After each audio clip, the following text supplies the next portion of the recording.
Sœurs et frères, nous célébrons aujourd'hui la fête de la Sainte Trinité.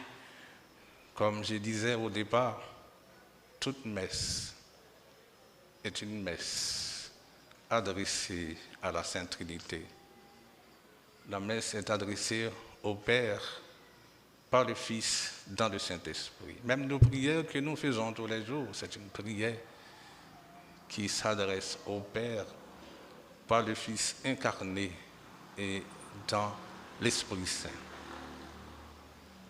En célébrant la fête de la Trinité aujourd'hui, l'Église nous invite à mettre l'accent sur cette fête. Avec cette fête, nous sommes au cœur de notre foi. Le Dieu unique s'est révélé en Jésus-Christ comme un Dieu d'amour. C'est ça, la fête de la Trinité. Non seulement comme un Dieu qui a de l'amour pour sa créature, pour chacune et chacun de nous, mais un Dieu qui vit dans l'amour, qui n'est qu'amour de toute éternité. C'est extraordinaire, c'est inouï, c'est vraiment inimaginable. En Dieu, il n'y a qu'amour. En Dieu n'existe qu'une communion vivante d'amour entre le Père, le Fils et le Saint-Esprit.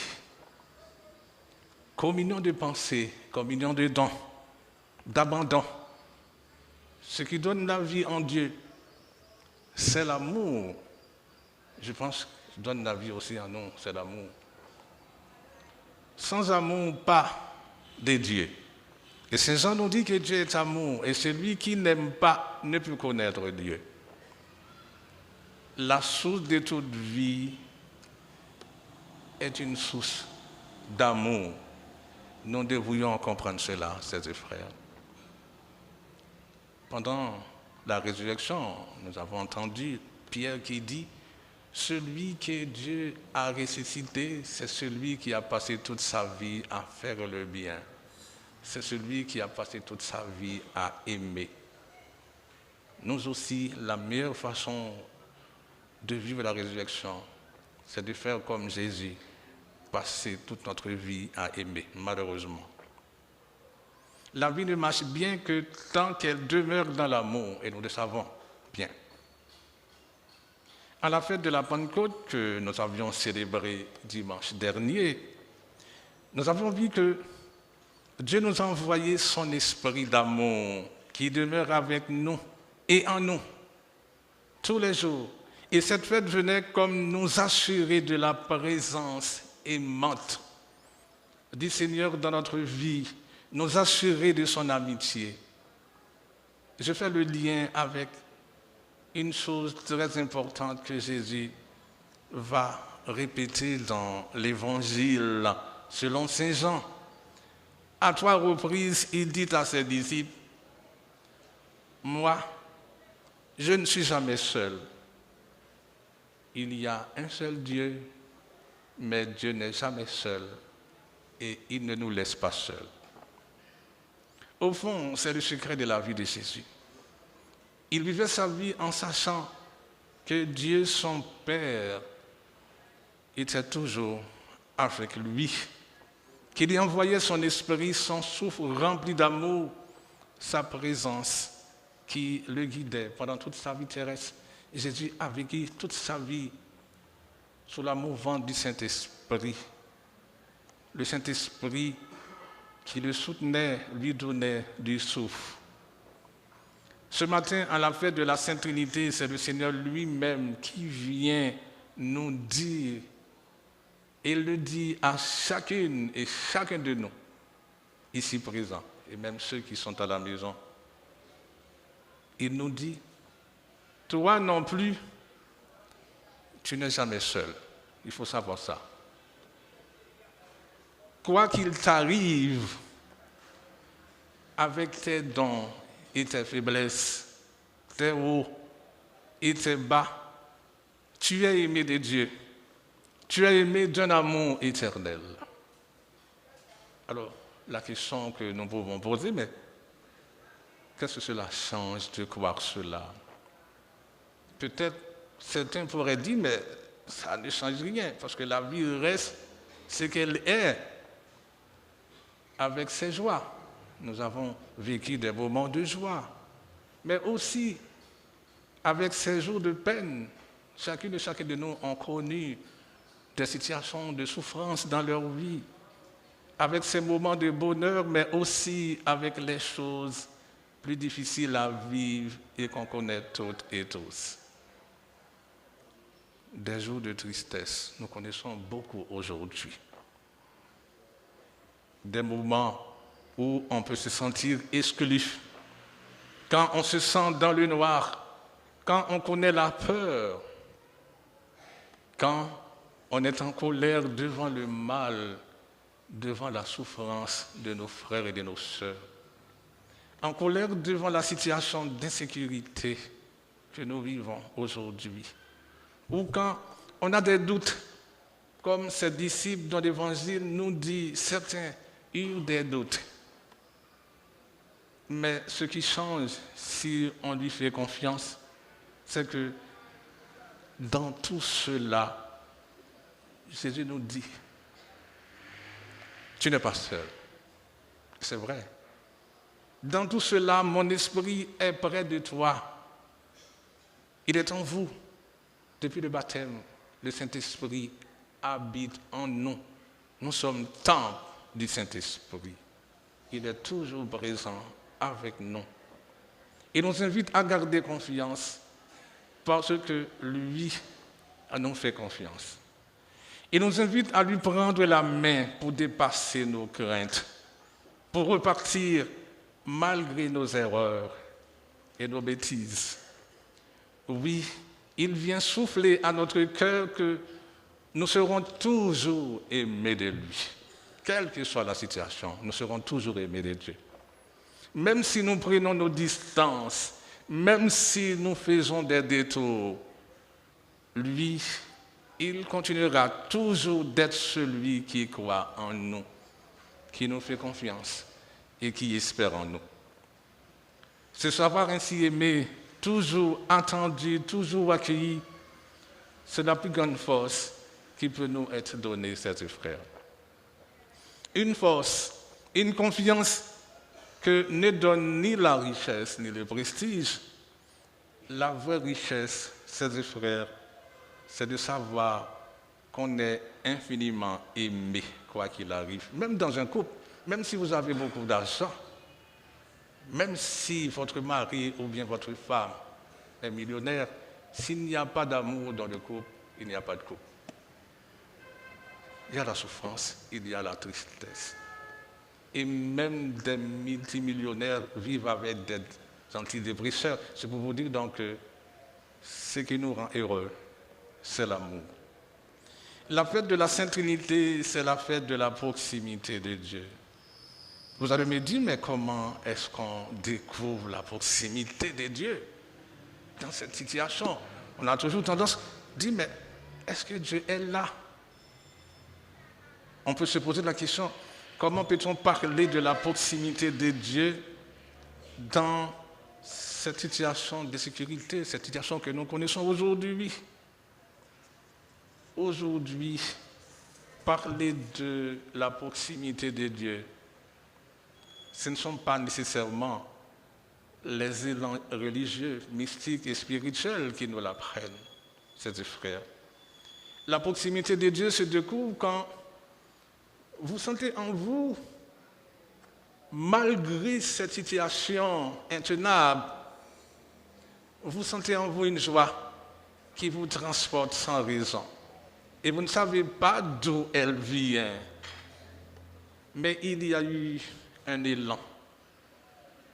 Vous avez senti quelque chose qui vous sort de vous, qui vous amène à découvrir que le secret de la vie est dans ce don qui nous a donné la vie. Il y a une joie. Mais Dieu aussi se découvre proche quand vous sentez aussi une angoisse. Même dans l'angoisse, Dieu nous offre sa présence, sa proximité. L'angoisse, c'est une peur sans objet. Quand vous ne savez pas très bien ce que vous faites ici, qu'est-ce que vous faites sur la terre? Quand vous avez l'impression que l'orientation de votre vie n'est plus très claire et que vous vous demandez même, qu'est-ce que je suis venu faire ici? Qu'est-ce que je suis venu faire ici à l'église, malgré que vraiment la situation est intenable? Eh bien, même là, c'est le frère. Et surtout là, surtout dans cette question, il y a la proximité de Dieu. Quand vous sentez une paix qui vient d'ailleurs que simplement nos arrangements humains, quand vous avez l'impression que vous êtes fondé quelque part, il y a un appui, une solidité en vous, une force, une colonne vertébrale, alors vous sentez la proximité de Dieu. Mais aussi, quand vous sentez en vous un déséquilibre, une disharmonie, quand vous avez l'impression qu'il y a un appel en vous à en finir, quand vous êtes pris de vertige devant votre liberté, devant vos désirs, devant vos rêves, et que vous avez l'impression que le sol se dérobe, eh bien, chers frères, même là, et surtout là, Dieu montre sa présence, sa proximité. Chers frères, la fête de la Sainte Trinité nous aide à découvrir que de cette présence, de cette proximité de Dieu, dépend ma joie, ma paix, ma destinée, mon avenir. Si je retire l'expérience de la présence, de la proximité de Dieu de ma vie, tout ce que nous vivons ne sert pas à grand-chose. Tout ce que nous organisons et prévoyons n'est jamais qu'accessoire. Et cette proximité de Dieu nous révèle que tout ce que nous avons essayé de construire en termes d'identité ne vaut quasiment rien par rapport au don de singularité que nous recevons du Christ. Que toutes nos identités patiemment, minutieusement protégées, travaillées, consolidées tout au long de notre vie ne valent rien par rapport à la folie contagieuse d'un homme qui nous pousse à oser prendre des chemins que nous n'aurions jamais pris et devenir des sujets libres que nous n'aurions jamais devenir. Peut-être nous pouvons dire, mais je vais à la messe, à la parole de quelqu'un, mais avec la situation de sécurité, est-ce que je vais sortir? Mais cette présence de Dieu nous pousse à prendre des chemins que nous ne devons jamais devenir. Quand on est heureux, il arrive même parfois qu'on soit gêné devant tous les malheurs qui atteignent les autres. Et puis petit à petit, on en vient à comprendre qu'il n'y a pas de bonheur sans amour. Il n'y a pas de bonheur sans amour. Sans amour qui se donne et sans amour qu'on reçoit. Il n'y a pas de bonheur sans amour quand on veut vivre seul ou replié sur soi. Dans ma vie pastorale, j'ai sans doute rencontré beaucoup de gens auxquels j'ai donné un peu de mon temps, de mon dévouement, un peu de mon cœur, mais j'en ai reçu bien davantage de leur part. Et si je devais écrire mes souvenirs, j'intitulerais dans mon livre « Ils m'ont apporté tant de bonheur ». Chers frères, quand on est chrétien, on est invité à comprendre que Dieu ne veut pas être seul. Il pourrait se contenter de vivre avec son Fils et le Saint-Esprit, mais il n'a jamais voulu exister sans nous. Il y a un seul Dieu, Dieu n'est jamais seul et il ne nous laisse pas seuls. Pour Dieu, il faut être toi pour donner, pour recevoir, pour échanger, pour aimer. C'est ce que nous explique l'Évangile. C'est le Père qui, dans sa bonté, envoie l'Esprit sur la terre et sur les hommes. Aujourd'hui encore, dans sa tendresse, il nous donne son Esprit, nous qui sommes croyants, croyantes. Recevoir et donner sont les deux composantes du mystère de Dieu. Pour recevoir, il faut les autres. Pour donner, il faut aussi les autres. Et dans notre monde moderne où chacun est marqué par l'individualisme, on admet encore facilement de donner, mais recevoir des autres est plus difficile. car chacun veut être autonome et libre. On cherche à monter, peut-être pas bien haut, mais tout seul. Recevoir, c'est admettre sa pauvreté, admettre que l'on a besoin des autres.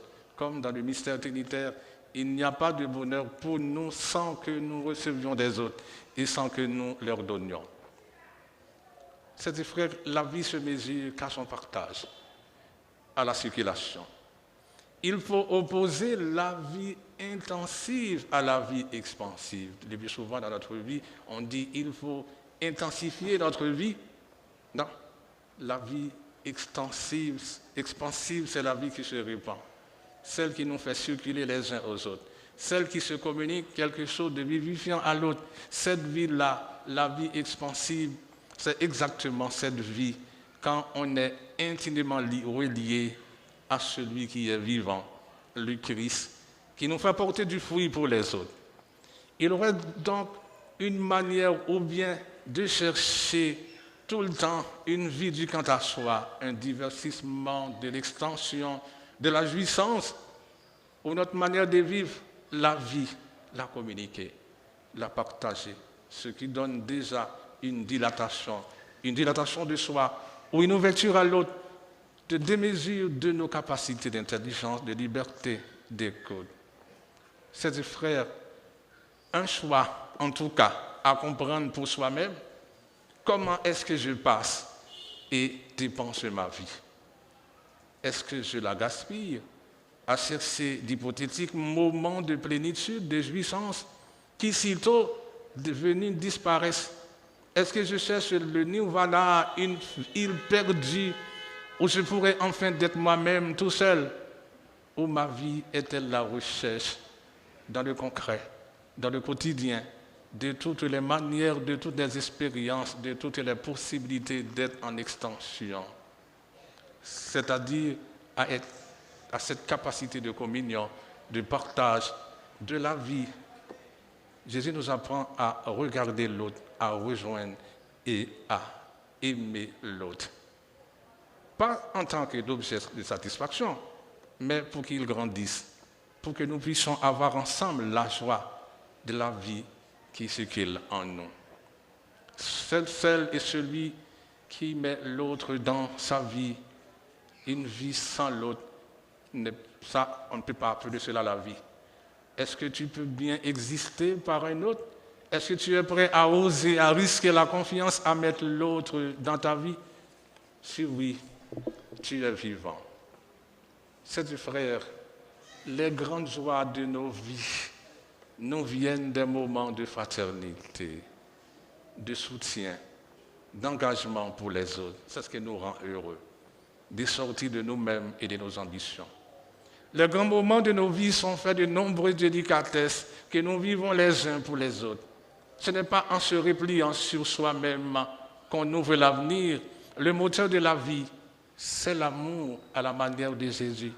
La vie marche en avant lorsqu'elle marche pour les autres et pour tous. Quand il s'adresse à ses amis, voici mon commandement, aimez-vous les uns les autres comme je vous ai aimés. Il n'y a pas de plus grand amour que de donner sa vie pour ceux et celles qu'on aime. Le lieu de combat que désire le Christ est celui de notre cœur, celui de nos relations, celui du sens de notre vie. Il nous indique la condition de la réussite. Faire de sa vie un don pour les autres. C'est la condition de la réussite. Ce n'est pas un don pour soi-même. Faire de votre vie un don pour les autres. Trouver le sens de sa vie dans la défense de l'autre, dans le service du bonheur des autres. La manière de Dieu, c'est de se faire proche, de rechercher le cœur, de venir dans l'ordinaire d'un jour et même dans les fragilités de notre existence et d'y faire rayonner la lumière de son amour, de sa fidélité, de sa présence. Il sauve et il relève en étant reconnu présent, en trouvant place dans la vie et le cœur des hommes. Aujourd'hui, chers frères, nous sommes envoyés tous à témoigner de cet amour qui est en Dieu.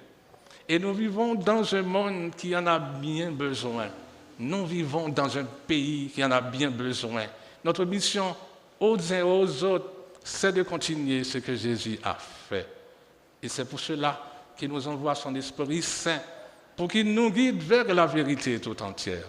À travers notre manière de vivre, nos paroles et nos actes, nous avons à dire quelque chose de l'amour qui est en Dieu, pas notre façon de vivre.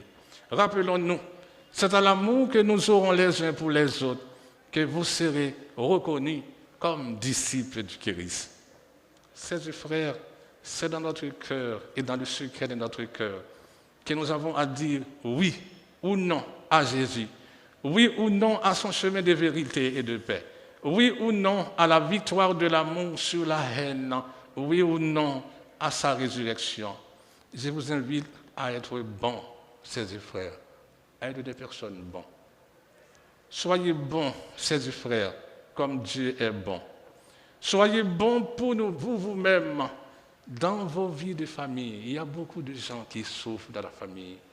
Soyez bons les uns pour les autres. C'est si important aujourd'hui. Soyez bons pour ceux et celles qui souffrent, les malades. Aujourd'hui, dans cette situation où il n'y a pas même moyen même pour voir un médecin. Il n'y a pas d'argent, il n'y a pas d'hôpital. Beaucoup de malades souffrent aujourd'hui. Les détenus, ceux qui sont dans la solitude ou le besoin, œuvrez à l'avenir d'un monde de paix, d'une Haïti de paix, de justice, de fraternité.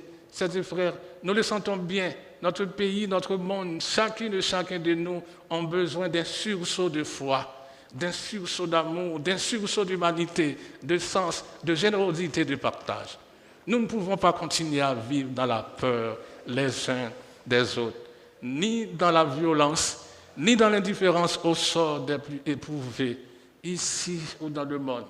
Nous ne pouvons pas continuer à être vaincus par nos faiblesses multiformes. Laissons-nous éclairer par cette lumière de fraternité dans notre Dieu, nous éclaire en se faisant notre frère en humanité. Laissons-nous cet effort éclairé par la lumière et la bonté que le Christ a répandue sur le monde. Mes amis, mes frères, laissons-nous vaincre et convaincre. Il est grand l'amour dont le Père nous a aimés. Amen.